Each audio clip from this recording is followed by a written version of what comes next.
Marie Palovalahi Atu, welcome to the Daily Examiner. My name is Elliot Ikilei. It is my pleasure to welcome you here tonight. So,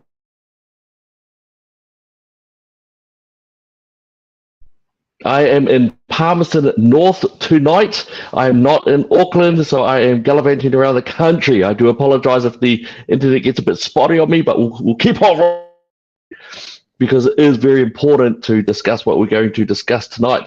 Now, just to get into some housekeeping before I bring on my special guests, we have, of course, someone to discuss more politics with us. We've been doing a bit of a round trip, engaging in interviews. We interviewed Vision NZ. We've interviewed Democracies NZ. Tonight, you probably know who we are interviewing. We're going to be interviewing all the different parties out there who want to have a discussion. Good talanoa, a good kōrero. So, firstly, this is also about you. I thank you for those of you who have sent in some questions already. I've got them. I've got a bit of a list to give to our person here tonight. Also, this is your night as well. If you'd like to ask any questions, go for it. I'll do my best. We'll do our best to bring them into the talanoa, the kōrero, the discussion. And if not, we got it. All right, so we've got some great stuff coming up. Thank you also for supporting us here on this channel. We've been getting 1,000 views, especially from that Democracy NZ interview. Good fun. And that's what it's about, all right? So I don't want to be slamming down anyone or anything like that. Also, please note that we are having a bit of a lag going on. So if it sounds a bit awkward, don't worry, it's all good. All right, it'll get there, not a problem. So without further ado, I'd like to invite to the stage. This is a very strong educator. She comes from the South, and her name is Helen Houghton. Helen, very good to see you, leader of New Conservative. How are you doing tonight? Great to be here, Elliot. Really nice to see you again. Thanks for having me on. Actually, just to mention as well, with you talking about the lag, awesome. We've got a downpour here in Christchurch and the weather's not too flash. So if I do cut out, it could have something to do with that. Yeah. There we go. Hey, that rain is going all over the place. Yeah. Hey, is it human? Is it man-made climate change? Is it? Do we need to stop farming and stop all the cattle? Yeah. Look, I think the climate's been happening for a long time, actually, and I'm all about climate resilience. Yeah. I'm sure you'd agree with that. That sounds good. So just to everyone out there, look, we've got some great ones already. Karen, very good to see you there. Excellent to see you. Of course, we are showing this on YouTube, on Facebook, on Twitter. If you're on Twitter, please note that you won't be able to get your comments through. That'll have to be on YouTube or Facebook. But if you want to jump in there, absolutely fine. Whichever way, share it as you can is all good. We love to engage in a good amount of discussion. So, Helen, we've got you here. We want to go straight into it. I do have a bit of a list of questions, and I guess the first one is, we do know that you've had a bit of a change in the leadership, that there has been a bit of a leadership change. Can you tell us a little bit about that? Now, I'm aware that board stuff is a board stuff, but most people don't really care about the board stuff. What's going on with the leadership? Oh, sure. Hey, like you said, yeah, board stuff is pretty much confidential. However, leadership, as you know, changes around a lot. As you well know, we've had change through the Conservative Party way back, and then New Conservative have changed over the last couple of elections. Recently, we've made a decision as a board that we've listened to, because we've listened to a lot of our membership. People don't really like the idea of co-leadership, okay? And so for us, it made sense that one of us kind of stood up there and took on that task of being the leader, so that it's clear who's actually standing up and who's speaking and who's representing. And we've got a very strong deputy leader as well. I was almost going to call him co-leader, but we've only just made that change. So yes, Ted is still there. He's our deputy leader. All good. And, yeah. So, we're working well in that space. So we have listened to membership around the co-leadership, and it's working nicely. Just to have the one person who's driving that. And I'm also full-time campaigning, whereas Ted, our deputy, he's working full-time still. So it made sense to make some changes there.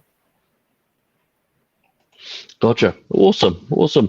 So, all right, now I've got some questions here that have come from our audience, and it's today, and it has come from a few days over the past little while. So I've collated a few, and as some of our audience jumps in there, I'll be definitely asking some of our questions to our wonderful guest tonight.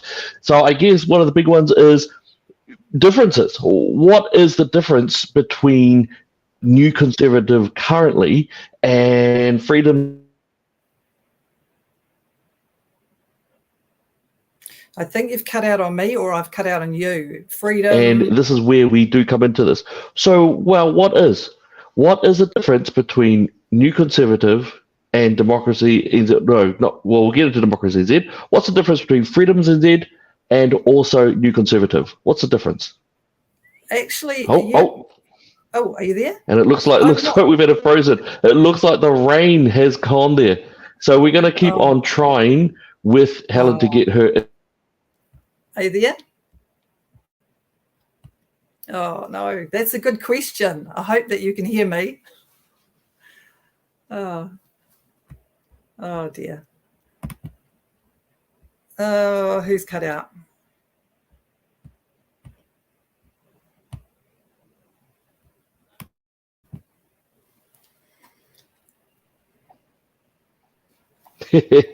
Whoops. I think it's this hotel. I think it's this wonderful hotel motel internet going on. So what's the difference between yourselves and Freedoms NZ? Yeah, look, that's a good question. It's a little bit outfield because I don't study Freedoms NZ. I'm actually busy campaigning for New Conservative, which I have been for probably the past 4 years. So I know all about New Conservative, but I don't really know a lot about Freedoms because I'm not focusing on another party policies. What's different? I suppose you'd have to ask them what's different because they're the new party, whereas New Conservative, we've been around for about 11 years, roughly.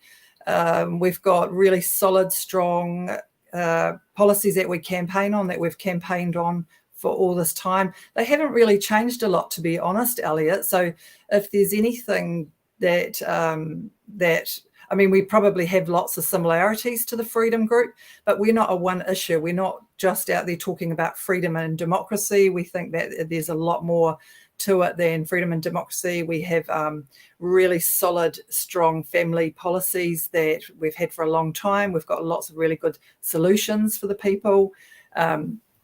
People even such as yourself have worked on policy that we know will work because we have good people who have worked in fields. We've got expertise.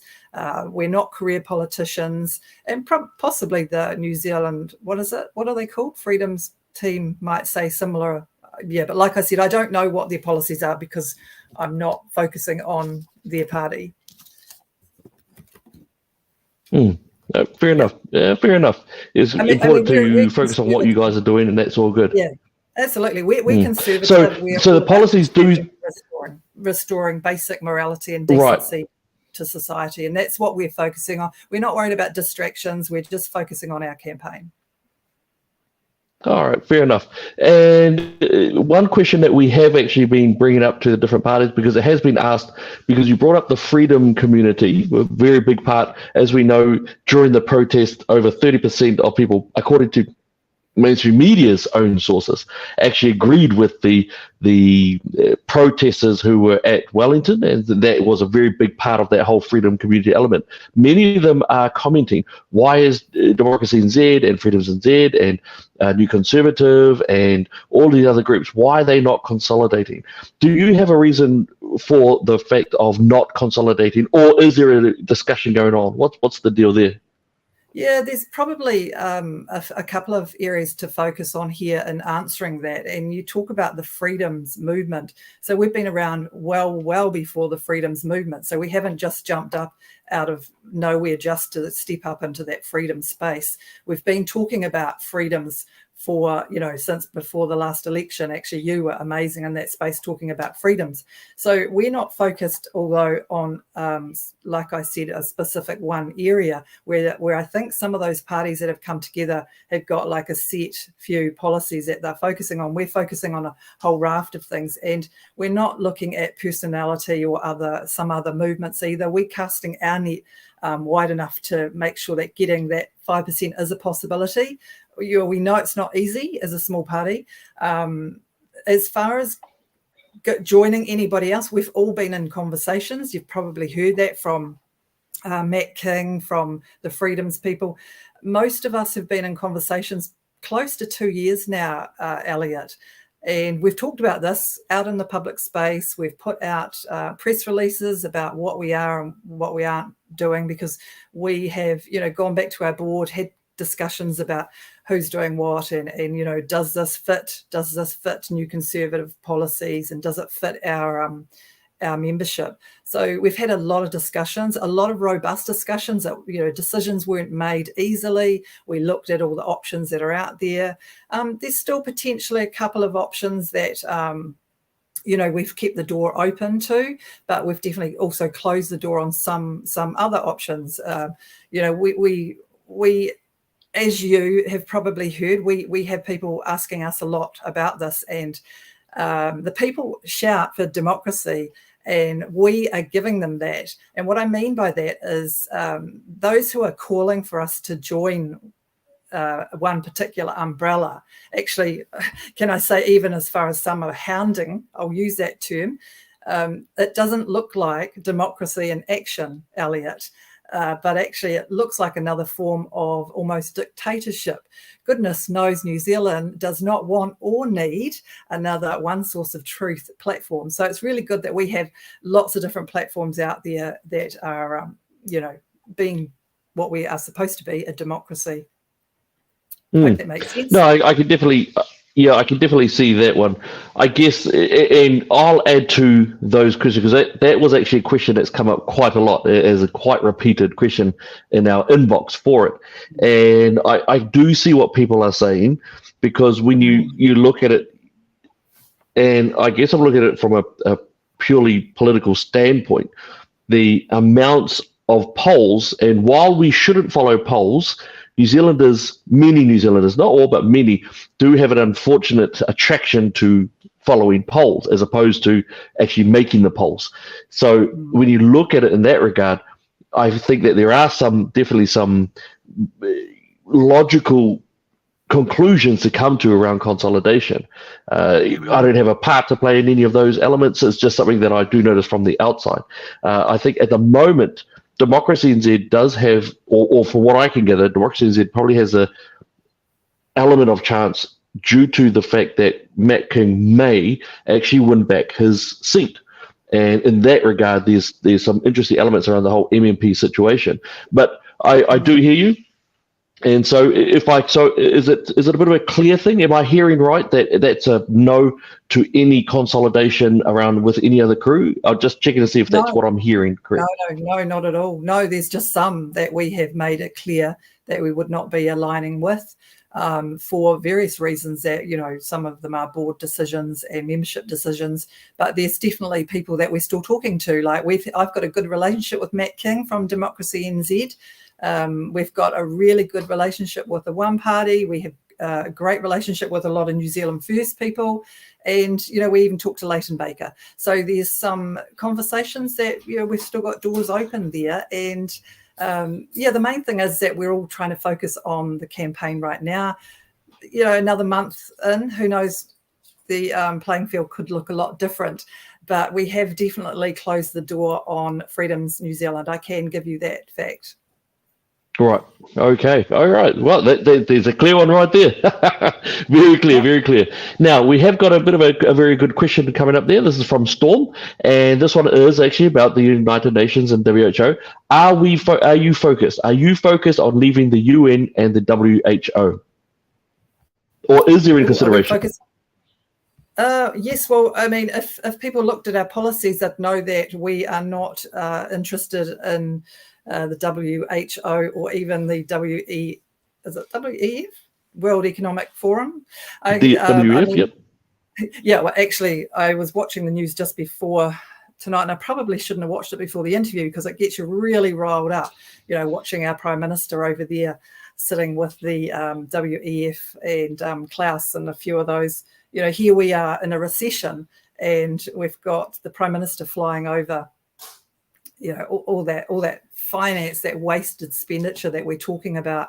I think they took 2 planes too, from what I briefly saw. Yep. I don't know yeah, did you hear about that? So no, we've got some big issues in New Zealand around our economy, and huge cuts across the board. Elliot, you would know: health, education, prison, crime.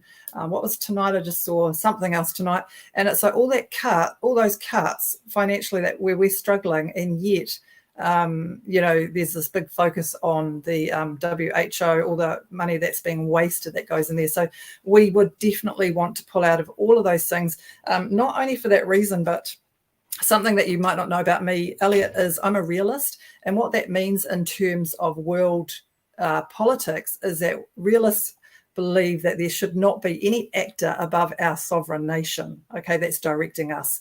And I've been appalled at some of the things I've seen recently in the WHO, where they're amending some of those sections, taking out the control of our nation to actually have a voice and any input. So yeah, we oppose all those governmental, so globalist agendas. So,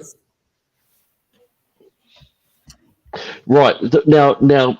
There has been a bit of because I do know that this is something that does come up again with very strongly with the freedom community people. Would you leave the UN? Would you not? Or is it that you'd be removing New Zealand from some of the agenda items? What is it specifically? When you say you're not interested in it, what do you mean by that? What does that look like?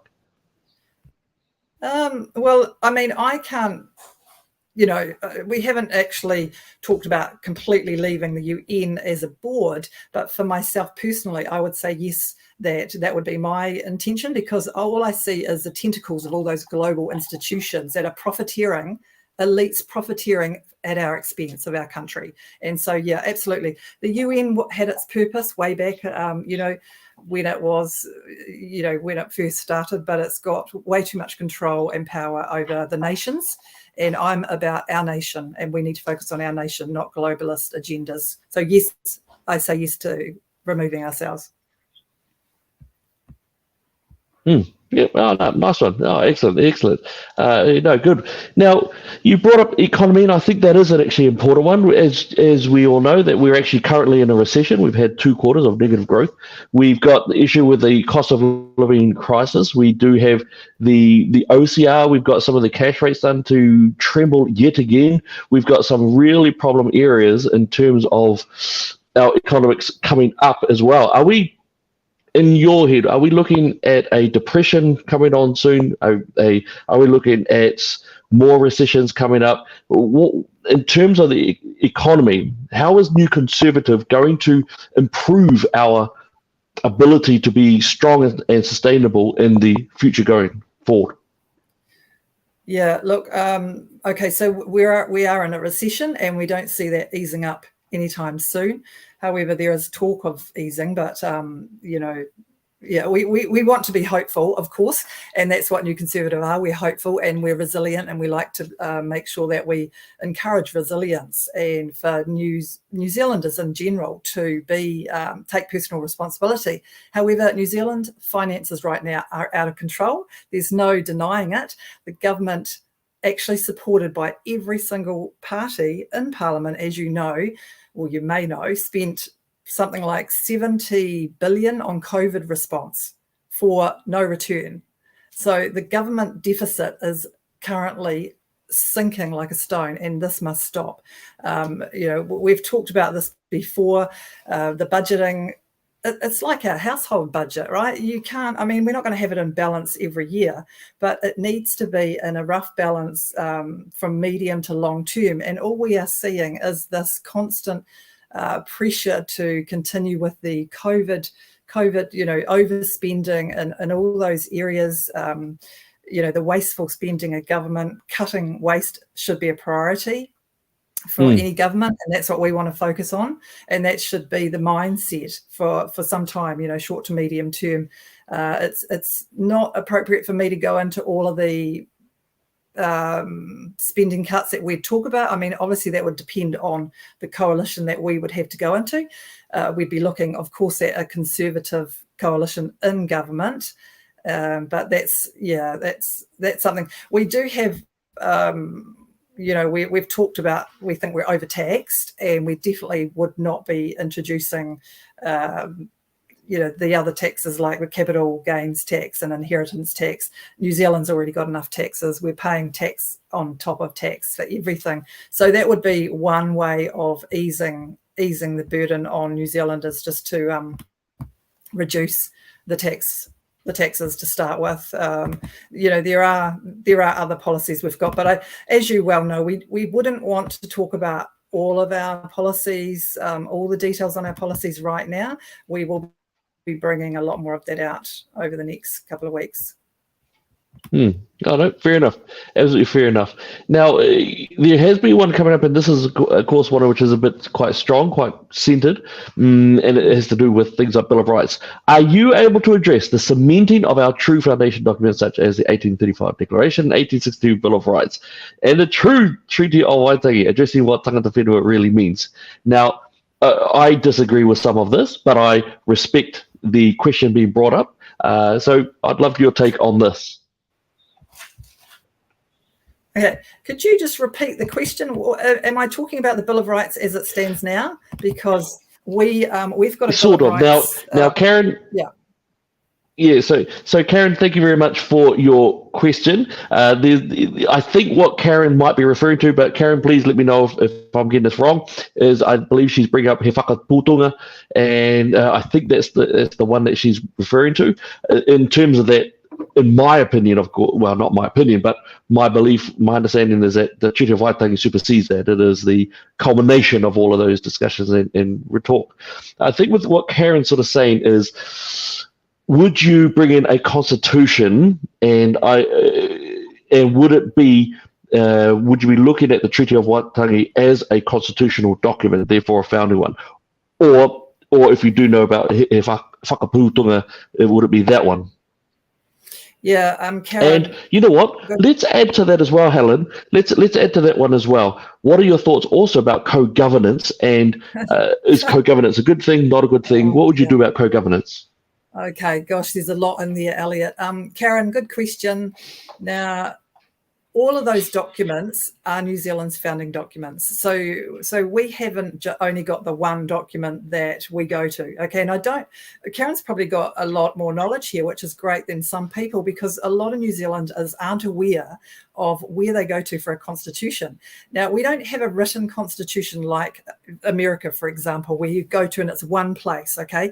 In fact, I actually wish we did have that, and that's what I would be pushing for. It's very clear, article this, article that.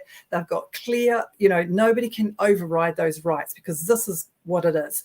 In New Zealand, we have got the Bill of Rights, as you're talking about, we've got the Treaty of Waitangi, Te Tiriti, we have the Magna Carta, we have probably the one that Karen's talking about, sorry, I can't remember the exact date, but the very first one. And there's a whole pile of other documents that are part of New Zealand's founding constitution, if you like. We just don't have an actual written one where people can go to. And this is a problem. New Zealanders don't know where to go to for their rights and for what's, what that you can stand up for example. They're all over the place. So I would push for something like similar to the American Constitution, where we go to and it's all in the one document. It's all there. Co-governance, no, we're opposed to co-governance. Again, I see that, or we see that, as elitist Māori. I get a little bit fed up with hearing the term Māori this, Māori that, because it's not the regular Māori people that are pushing for this stuff. In fact, it's really derogatory to our Māori family, because that's who they are. They're our sons, our daughters, our brothers and sisters. That's who we all are, okay? And it's not coming from Māori, it's coming from those elite in government, no different than those ministers, the non-Māori ministers that are elitist, who are profiteering off New Zealand people either. So yeah, what was that? Co-governance? No, it should be one people, so one vote, one nation, and that's what we promote. Absolutely. Yep. No, well said.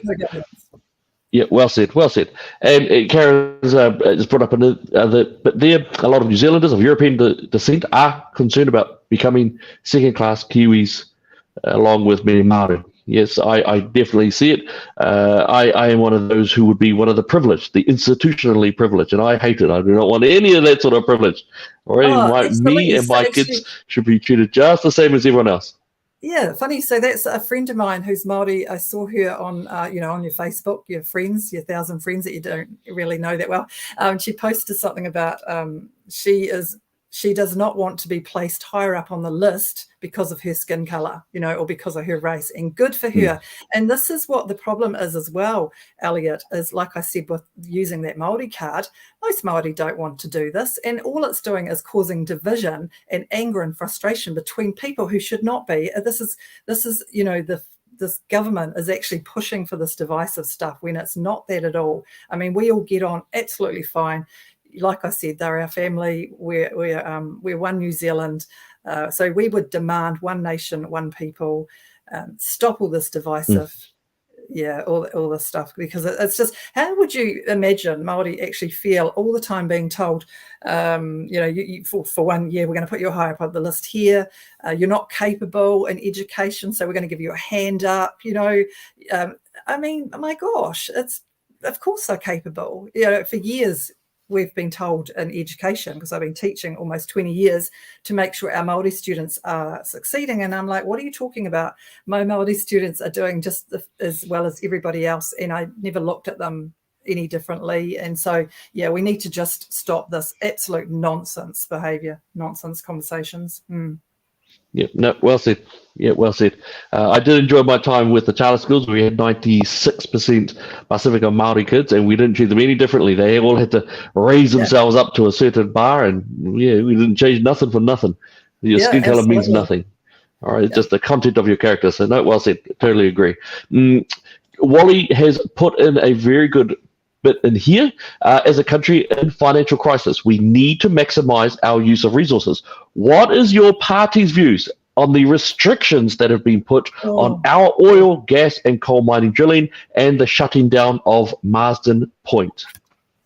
So, we talked a wee bit before about economy, and this is key. This question kind of like covers everything about economy right now that we need to focus on, and that is our primary sector. Okay, so we will rebuild and revitalise our primary sector. That includes, reopening Marsden Point, farming. One of the biggest things that we see as a problem, or I see, is there's a war against the people. Okay, and that goes across the board everywhere. It goes from farmers, that is, stop the war on the farming. That's our food supply. So it's a war against all the people, knock back all that burdensome regulations in the name of climate. Let New Zealand farmers do what they do, and because they are doing the right thing. What we're doing is we're crippling them with all this climate tax. I've heard somewhere recently that we feed 40 million, or we can feed 40 million people across the world. You might have heard that. The farming sector is our backbone, right? And that also, if you were talking about, Marsden Point energy, we need to have energy from all sources. We need cheap and abundant energy. We can't just be relying on the wind. We need oil, gas, clean coal. You would know. I mean, we've had these conversations before. We take away our coal and we are importing coal from Indonesia. How's that helping the climate? And wind farms, we're viable, of course, with our Absolutely capacity. right. Yeah. So cheap energy is the lifeblood of the world's economy. All right, let me throw something in there then. Cheap, efficient energy sources. Although with a bit of a startup cost, nuclear power would deliver all of that. So what is your thoughts around nuclear power? Are we through ANZUS? Are we still? What's the deal? What's your thoughts on nuclear power? Yeah, it's a tricky one, and it's a conversation New Zealand should be having. It's all very well for some people to sit up there and say, no, we're not going here, but it's unlikely, but it's possible that New Zealand is ready for nuclear energy. Small module nuclear reactors could be successful. Of course, the government of this day probably won't look at it. Modern coal-fired electricity generating plants are very clean as well. So it's a conversation we believe New Zealand should have. Yeah, absolutely. Okay, yeah. And I have to say, I am not ready for the nuclear conversation, and I know full well that it is sentimentality, it is traditionalism, it is not one of the very few things that I think Labour did do right at all was the when basically David Lange said, no nuclear power here, and I respect that. My view is very sentimental. It's a sentimental view. I know that it's not one based off ruthless logic and such like that. So now we've had, you know what, it's been asked a few times, so let's go for it. We've got Storm has brought up gender ideology in schools. Now, Helen, are you for gender ideology in schools? Is that what's going on? Tell us what's your thoughts on it. I can talk about this for like 2 hours, so I'll try and do this brief without getting too heated. We are totally committed to helping people, all people. However, if you're out there teaching children that they can choose a gender, thereby you're confusing children and their identity, that's child abuse. And I'm just putting it out there. That's exactly what it is. There's no beating around with us. We're very clear on our stand. We will remove gender ideology from schools, every single school. Now, just in case your viewers aren't aware, I put a petition out 4 years ago to remove it. We had over 40,000 people sign it. I went to a select committee. That's actually why I got involved in politics, Elliot, you might remember. And that's the only reason I got involved in politics, because I've been teaching almost 20 years and I'm concerned about what's happening to our children, not only about what's happening to them, but how dare teaching body teachers actually come along and interfere in a family's life and go above and beyond a parent's, taking away parental rights. So right now I have a citizens initiated referendum out as well. Some people may not be aware of that. I've got it in front of me. If you want, email me, because we need to get lots of signatures for this. Should the concept that people can be born in the wrong body and change sex be taught in New Zealand schools? So clearly this here is what we're working on right now. So we're the only party, and it's been well before my time, as Elliot, you would know, that this party has been standing up against gender dysphoria in schools, gender ideology, teaching children that they can change their gender. We know that you cannot change your sex. In some point in all of our lives, most of us have an issue with some parts of our body, especially teenagers, when puberty is not supposed to be comfortable. Many people have said that they've hated their bodies, but you are not born in the wrong body. No one is born. There's no such thing as being born in the wrong body, Elliot. So, is that enough for now? Awesome. Now, of course, you've also mentioned about the co-governance, so therefore I assume that you'd also be against the critical race theory, aka Te Hurihanga Nui, so that part's okay. Now, we've got ourselves into where I believe we're coming up to nearly 30 years or 25-year education crisis, where literacy rates are so low that some people are leaving without a minimum grade of literacy for their age. You've got children who are becoming more and more disrupted in terms of them being able to assimilate new knowledge. What is your thought? Is it national standards? Is it NCEA? What's going on? How do we fix this education crisis that is putting our very legacy in jeopardy? Yeah, look, this is a big topic, and it should be one on its own. It's such a big topic. It's not something that's going to be fixed overnight. To start with, what I would do as Education Minister is I'd completely scrap what we have right now. The Ministry of Education needs to go. There's obviously some dinosaurs in there that have been pushing some things for a long time that are woke, not only in primary and high school, but tertiary as well, and our universities. It's no wonder that they're struggling, because people are fed up with going there to learn about woke ideologies. But look, for children to do well at school, the home life needs to be settled. And we know with this government that we've had over the last, couple of elections, there's been so much disruption in our communities. And yeah, no one could predict what happened with COVID, but still the way that was dealt with the division around our communities, there's been catastrophizing the climate stuff. There's a real doom and gloom. There's no hope being put out there for people to empower them and encourage them. And so we've got a lot of children and young people who are depressed and anxious. There's a lot behind that, Elliot. Part of that is the gender stuff at schools. Like I said, I could go into that a lot more, but they are focusing more on ideology than fact. You've got children running around school being able to identify as whatever they like, even a cat. And I'm serious. I interviewed a 15-year-old a few weeks back, and from one of the local high schools here in Christchurch, boys' school, and they're right next to a girls' school, and they know of a cat. So I'm not talking about the school cat. I'm talking about a human, a student, a girl who's identifying as cat, and the teachers allow it because we've got this woke government who are not being truthful, too afraid, and their whole kind thing. It's not kind to not help people realize the truth. That and to affirm delusion is absurd. But look, for children to do well at school, apart from all of that stuff, the balance of work and family life, trying to make ends meet, two parents have to go to work. So we've got policies where we would help with supporting one parent to stay at home instead of giving all that money to 2-year-olds now for them to go to be in childcare. We would give that back to the parent who chooses to stay at home, because we're more about promoting parents to be able to be with their children more. For families to do well, they need financial security. They need to be present in their child's world. And if they're working all the time, that's not happening. No one's at home after school for the children.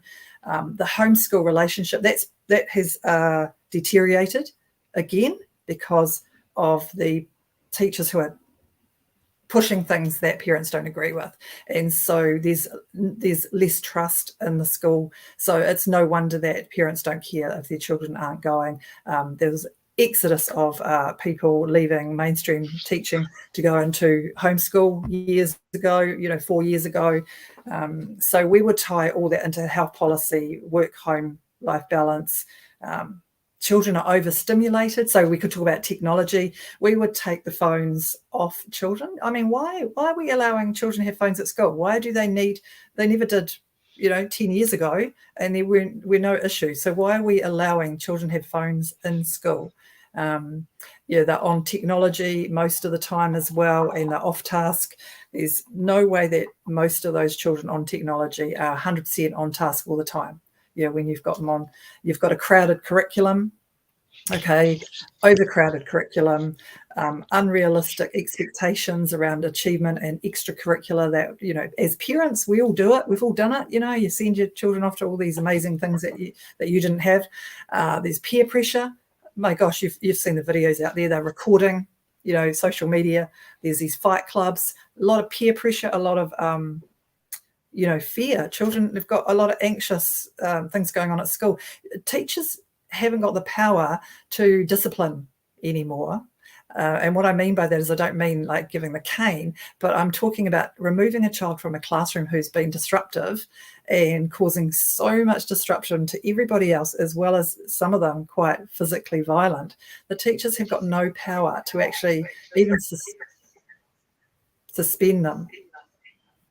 I think I'm getting out. No, that's okay. That's okay. That's my fault. My apologies. Let me fix that one up.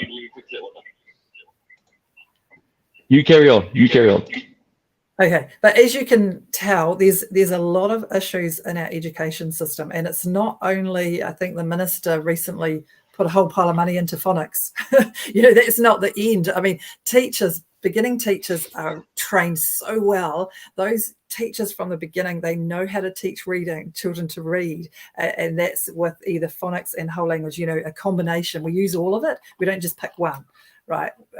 Because children have got different needs. So we're not going to fix the student outcome at the beginning with phonics. We're talking about children who are failing at the other end because of all these other areas that I've talked about. So there's a lot that needs to be done. Yeah. Okay, so all right, I have had a few more questions be coming up, and looks like we've lost Helen for a little bit. Now, in terms of that, in terms of what Helen was, so Helen will jump back on. Don't worry about that. In terms of what she's talking about, in terms of that, yeah, I do. I think that we are in dire straits of it. Do we go Cambridge? Do we just stick with the NCEA? I've never been a big fan of NCEA. I'll be honest. I've always preferred the Cambridge, and maybe there is again a traditionalism there where it's straight up essay, straight up assessment, and it's out of 100%. And I think that is a strong one. Also, charter schools. Charter schools, when they were brought in, were powerful. They were really wonderful. They're really good to bring in there. Helen's back in there, very, very good. Helen, good to see you again. Now, in terms of we were in education. Now we're going to move into something else. One which is really massive right now, which is law and order. We've got ram raids occurring. We've got violent burglaries going on, robberies going on. We had robbery today in another jewelry store. Ram raids are up over nearly to 500% increase as our same time last year. You've got Ginny Anderson saying, "Hey, sweet ass bird, nothing, all good, all good." So it's obviously nonsense. Can you tell us what are your thoughts around crime, youth crime? What is the new Conservative Party going to do about crime and justice in New Zealand? Okay, it's quite scary, isn't it? We kind of just started to delve into that before with our young people have been depressed and, some issues around parents not being at home. So young people are not born criminals, right? And they're angry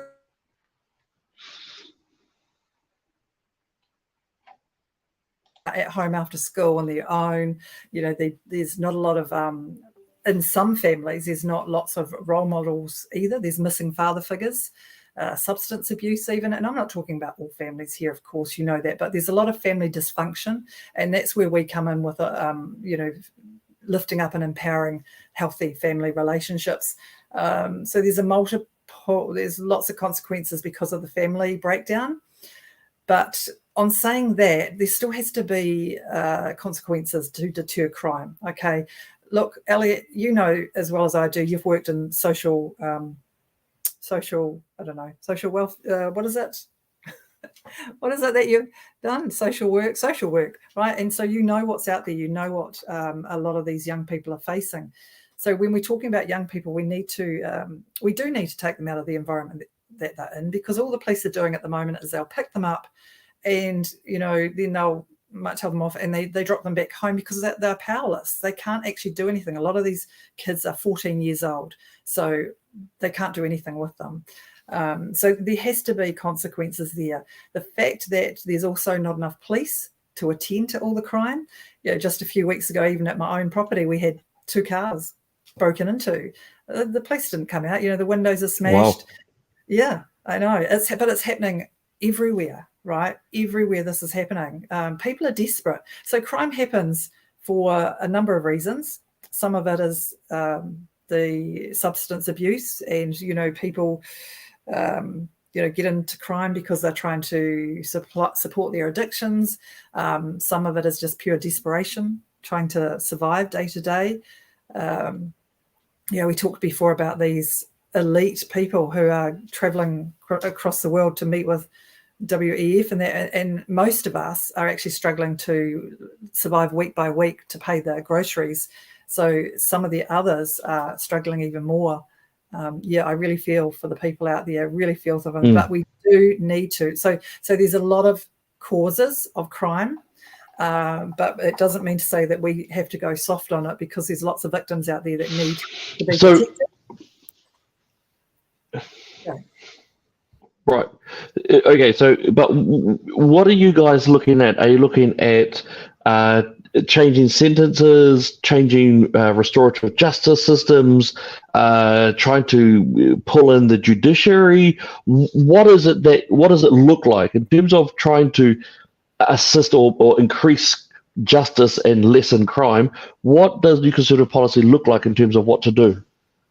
Yeah, so look, we would address the crimes as, depending on what they are. So there should be harsher penalties for serious crime. Okay, absolutely. Gangs are out of control, and there's not enough penalties around our gangs right now. We've got young people being pulled into the gang life. There's aggravated robberies, youth attacks to gang violence, and some of that's linked. Some of that ram raid and stuff is all linked. So we will address those areas by looking at those at-risk youth, finding meaningful things. I think Ted Johnson's he's kind of our specialist, I suppose you could say, in that area. And what he suggested is that we'd find the meaningful things to do during the day. I mean, we know that people need things to do. You need a purpose in life. Our young people should be, if they're not in education in the mainstream, we need to put them into alternative education. I actually tried to start an alternative education program a number of years ago, but it's not so easy. And they talk about funding, but if you're prepared to step out, which a lot of us have, and you have, I know, and do the grassroots organisations. I started a charitable trust to support women in the community because I saw that need, and there's so many good grassroots leaders out there who are working with people. And so for New Conservative, we're not saying that we would do everything and that we're going to do everything better. We would work with those who are already in the field, who are already identified as doing really good things, because there are great people, and we would actually put more resources into them, and that's what we need to be doing, helping those already out there. Because I'm just gonna push a little bit here. I still haven't quite heard what would you do per se. If you've got a policy that's coming out, no worries. I guess but I'm still trying to look for what is it that you would do. Is it social investment? Because it sounds like if you're saying, well, give money to those groups who are already doing things, awesome. That social investment, I think it's a great thing. Are you looking at making gang patches banned, or a 501's going to have trackers with them, or do you have any policies just in terms of that? I know I'm pushing a bit, but I do want to sort of hear what you might do. Yeah, absolutely. And we do. And like all of the things that we've talked about tonight, we do have policies. We're still working on some of them, but we've definitely done a lot of work already. I mean, you would know that you don't reveal everything at the outset, but yes, you're right. I mean, we would put the money into the family unit to provide family training. We have got, I think it's those SCGs where, the family goes to the restorative justice meetings. Right, FCGs, yep. Yeah, absolutely. So we're a fan of those, and making sure that the victim and they pay for the crime as well of what they've done. So whether that's in work or whatever it is, it has to happen. Like I said, there has to be penalties. Okay, you can't just be shipping them back home and without anything. Yes, for the gangs, we would absolutely take patches. Patches need to go. 100%. There's cuts everywhere, and we talked about that from the prisons, the police, and the courts even. So we would put more funding into that so that the police can do their job. And look, I don't know about in Auckland, but we had a youth justice facility down here that was closed down because of some issues, but that's not the answer. You don't just close everything down and then becomes nothing to help people. There are parents out there. Look, not all of these children are coming from homes where, and I don't think, I'm not even going to say that, because I think every parent does care about their children and wants to do the best, but some of them are just not equipped, right? And so we need to help.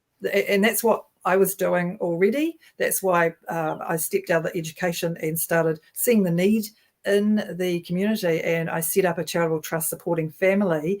And I did that by providing parenting courses. And also by providing, because I'm a teacher anyway, I was doing education classes for adult women who missed out on education because they fell pregnant early. So there's a whole raft of things that we would talk about, especially back even in education, right back there, about respecting and relationships, not, remove all the sex stuff, remove all the sex talk from children. We're not allowing children to be children. It's no wonder they're out there so messed up. So it's about, there's a lot of things that we would work on, but the immediate thing, we would put more resources into the police so they can do their job. Okay. Yeah. No, good on you. We have to protect our communities, Elliot, and that's the priority first. Yeah. Yep, no, fair enough, fair enough. Well said, well said. Just moving on to another question that I have seen here. Storm, man, you are on fire tonight. Storm has asked, what is your party's plan on five waters? Three waters, five waters, seven waters, who knows how many it is nowadays? Yeah, well, I don't think anybody owns water, but we all are entitled to it. So we oppose any lots of waters. We would put it back to the local council. It's the local council. We're about bringing things back to our local councils to actually deliver what they need for their communities. To decentralise all of this, everything coming from central government, even as far as the farming community that we talked about. You've got regulations coming from Wellington, even around the ground, where the soil is even different from, say, North Island right down to the deep south, and yet government are pushing out these policies where everything for one rule and regulation for everybody across the board. I mean, so yeah, giving it all back to local communities is our start on that. Yep. No, I tend to agree with that as well. No, definitely. Now, one question that does come up, because many of our audience do tend to be Christian and Christian conservative. In terms of abortion, of course, as you know, that New Zealand now has the most extreme abortion bill known in the Western world. That, in fact, they changed in the Crimes Act that a person is no longer a person until they are fully removed from the womb, with the only inclusion being the umbilical cord. So if you find an abortionist who wants to kill a baby during having a partial birth abortion, that is absolutely acceptable under New Zealand law. What is your position in terms of that, Helen? What is the position of New Conservative? Okay, so with all our principles, we've got about 7 main principles, and right at the top is right to life, okay, and that's from the womb to the tomb. So for us, we oppose abortion. Now, my take on this is, when I get to Parliament, I will be pushing for a bill that says that the unborn has personhood status. So why that's important, Elliot, is, I think you basically said it before, an unborn child has not got any rights until they're actually out of the womb, okay?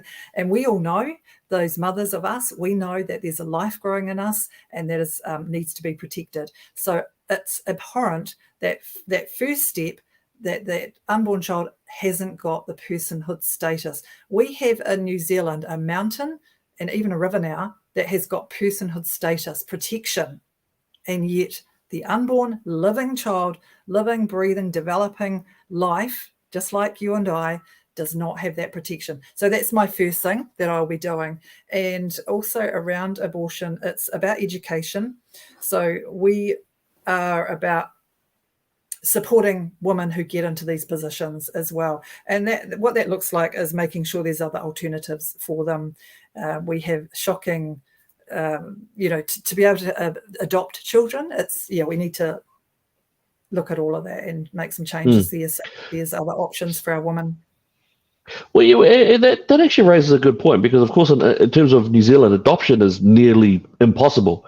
As in, it's actually really hard for anyone to adopt any child. It's actually very difficult. So I guess that is something that would be looked at as well. I'm going to push here a little bit. Would you be pushing for, let's say, that you're in Parliament, would you push for a all-out abortion ban, or is it a heartbeat bill, or is it up to regional councils, DHBs? How would you look at that?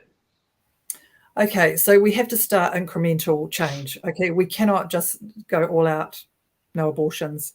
We would first go back to the original law. So no woman was ever criminalised from having an abortion without the way that the bill was last time. No woman has been criminalised from having an abortion. Did you know that? Yep. So we would go back to that stage first, because, like I said, this is about education.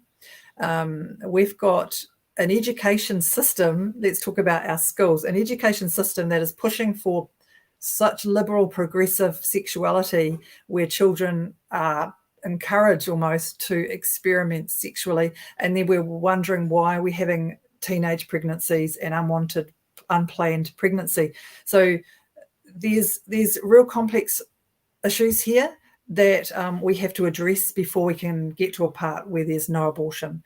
That would be the ideal ultimate goal, but we have to bring people with us. We have to have these conversations. We can't be out there saying you're a murderer, you're this and you're that. People need to, you need to bring people with you and have these debates about why we have these beliefs and why,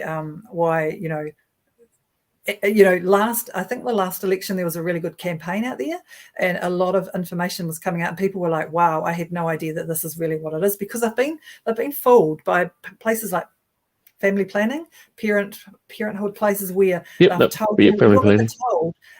told this is just a clump of cells, and they're traumatized afterwards when many women have had abortion. So we're not here to judge women and attack them from having abortions. We want abortion to be rare.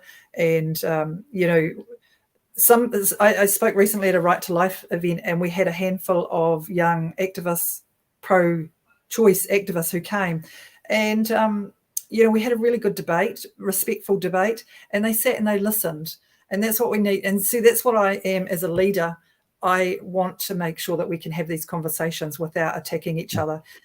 We need to talk about things that are affecting the country. Karen has brought up a very good point here, a question that is valid. Now, of course, we know that maybe 3 to 4 abortions each year out of the over 10, 11, 12,000 is due to rape or incest, as an illegal crime has occurred. What are your thoughts then in terms of if someone has been raped? And I know this is a whataboutism, but every 3 to 4 per year tend to be because of incest or rape. What are your thoughts in terms of that one? Is it okay? Does she deserve a chance? What choice rather? What's the deal there? Yeah, look, Karen, I'll address you. I appreciate the fact that you put your thoughts there, that you would disagree, and we're all allowed to disagree. And I'm not here to say that certain things have to be. I mean, at the end of the day, we'd have to have the New Zealand agreeing what they want in this, but that's why education is important. However, when it comes to rape, I can't even imagine falling pregnant through rape, but I do know rape babies. I've got friends who were born from rape, and I know people who have been raped and gone on to keep their child. They love their child because they didn't want to have 2 victims in that terrible situation. So all right, well said. I'm going to now. We've just crossed over the hour, so I want to get these last 2 questions out because they are 2 big questions that have been brought up. Now, one of them is just a bit of a thought about 15-minute cities. This is, of course, the one where one of the agenda items of the UN is to make it so that you've got playtime, you've got schools, everything's within 15 minutes. Good thing, not a good thing? What do you think? Not a good thing. I completely reject that, and I know that our party would reject that. So I've seen these, these complexes where you just stack people on top of one another, right? It's like ends up being like the hood. What happens if you don't want like your neighbours? Actually, some of those women I've told you that I've worked with, they've been stuck in positions like that where they've been in these homes that they've stacked them all together, and there's violence happening all around them, and they can't leave. And they've got children in those environments, and they can't leave. They're stuck there. So that's just one issue. But yeah, look, no one gets to control where we live. I don't think so. What if you don't like people? just saying. Yep. I'm not going to be told where I should live in a 50. You don't take somebody's home off them, their property and their land. Just back off. Awesome. And last question that I'll give out there is climate change. Thoughts on it? Do we throw all the farming out the window? What are your thoughts in terms of climate change? What do we need to do? Okay, so I kind of touched on it before. I don't talk about climate change. I talk about climate resilience, because climate has always been changing, right? Even the people have been through tremendous stuff. We're not discrediting the cyclone damage and all the damage, but damage has been happening for centuries, for decades, for forever. It's just that you don't hear about it as much because of the social media now. Of course, media are everywhere and they cover it. Environmental disaster happens, Elliot. New Zealand, previously to the big ones, haven't been that well prepared. And yet, those floods in Auckland, you probably did a bit of research, happened 100 years ago. Thinking that we can continue to build on cliffs and sieges, or, whatever, without being impacted by changing climate is absurd. So it is about, we go back to our common sense because that's who conservative people are. I agree that climate is changing. It's always changing. But when I was teaching middle school, we talked about the, the rain... I can't remember. The rain cycle, the water cycle. Evapotranspiration, all of that stuff. All of it. Yeah, so look, it's about adapting to the changes that we do have. Paying taxes is not going to stop climate changing.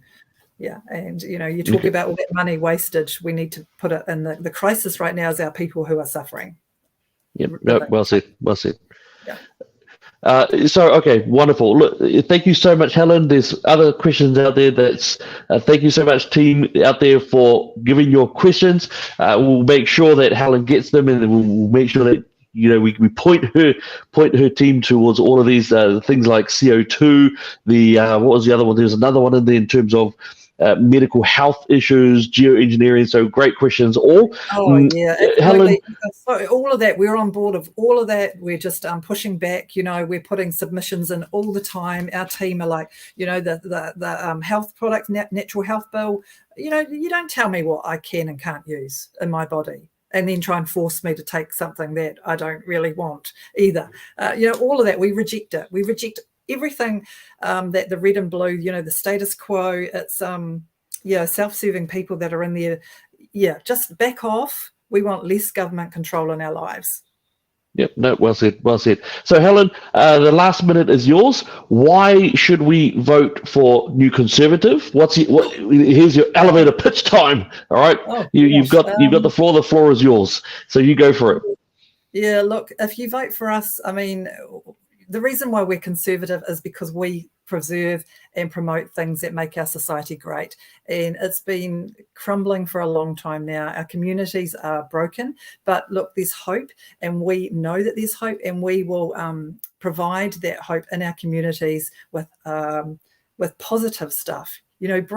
Bring happiness and joy back to people. And we believe that can happen with strong families.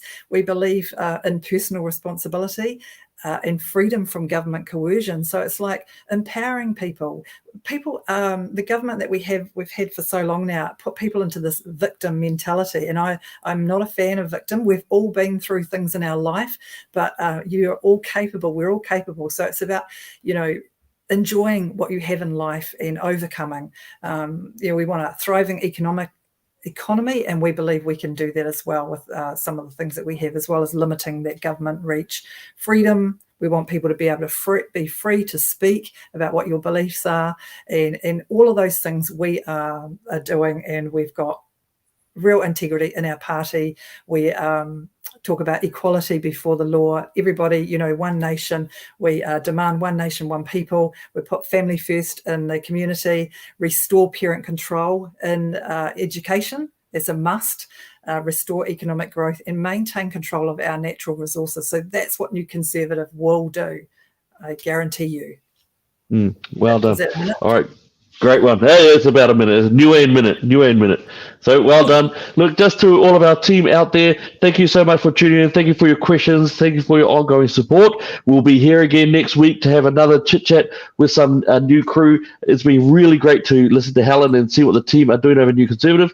But in the meantime, look, have a great night. God bless you all, and we'll see you again real soon. Ka kite.